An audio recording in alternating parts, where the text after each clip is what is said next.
સૌથી મોટા સમાચાર સામે આવી રહ્યા છે। આપને જણાવી દઈએ બ્રેકિંગ ન્યૂઝ અત્યારે હાલ આપને જણાવી દી કે અજીત દાદા પવાર સાથે બીજા 4 લોકો જે હતા તેમના પણ મોત થયા છે, નિધન થયા છે।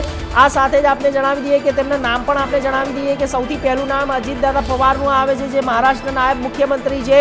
બીજું નામ છે એચ.સી. વિદિત જાધવ, અજીત પવારના જે અંગત સુરક્ષા અધિકારી પીએસઓ હતા। ત્રીજું નામ છે કેપ્ટન સુમિત કપૂર, જે પાયલટ હતા। ચોથું નામ છે કેપ્ટન શાંભવી પાઠક, જે પાયલટ હતા। અને પાંચમું નામ છે પિંકી માલી, જે ફ્લાઇટ એટેન્ડન્ટ હતા।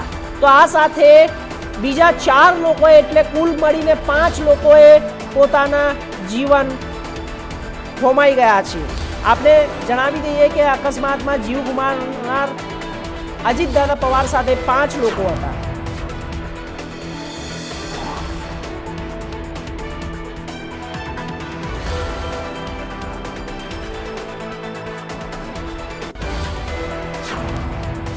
એક બીજા મોટા સમાચાર સામે આવી રહ્યા છે। મહારાષ્ટ્રના ઉપમુખ્યમંત્રીના પ્લેન ક્રેશના નિધન બાદ અત્યારે તમામ જે કાર્યક્રમો હતા, સંબોધવાના હતા, તે તમામ કાર્યક્રમોને રદ કરી દેવામાં આવ્યા છે।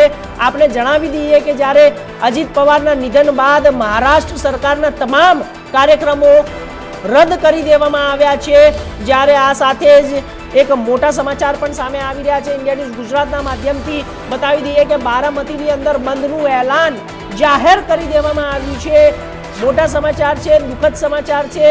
જ્યારે બારામતીની અંદર અત્યારે હાલ તમામ કાર્યક્રમો જે અજીત પવાર દાદાના હતા, સભા સંબોધવાના હતા, સ્ટેપ બાય સ્ટેપ આપને જણાવી રહ્યા છે કે જે પ્લેન ક્રેશની અંદર અજીત દાદા પવાર સાથે જે 4 લોકો હતા તેમના પણ નિધન થયા છે। ત્યારબાદ અત્યારે હાલ સુરક્ષા કર્મીઓ અને ત્યાં ટીમ પહોંચેલી છે, ત્યાં તપાસ પણ કરી રહી છે, ત્યાં ઘટના કઈ રીતે બની, રનવે ઉપર તમામ દ્રશ્યો પણ આપને બતાવ્યા। અને હાલ અત્યારે બીજા મોટા સમાચાર એ પણ છે કે બારામતીની અંદર જે કાર્યક્રમો થવાના હતા તે તમામ કાર્યક્રમોને રદ કરી દેવામાં આવ્યા છે અને સરકારના તમામ કાર્યક્રમો ઉપર અત્યારે હાલ જે આખરી મોહર વાગી ગઈ છે કે રદ કરી દેવામાં આવ્યા છે અને બારામતીની અંદર બંધનું એલાન જાહેર કરવામાં આવ્યું છે।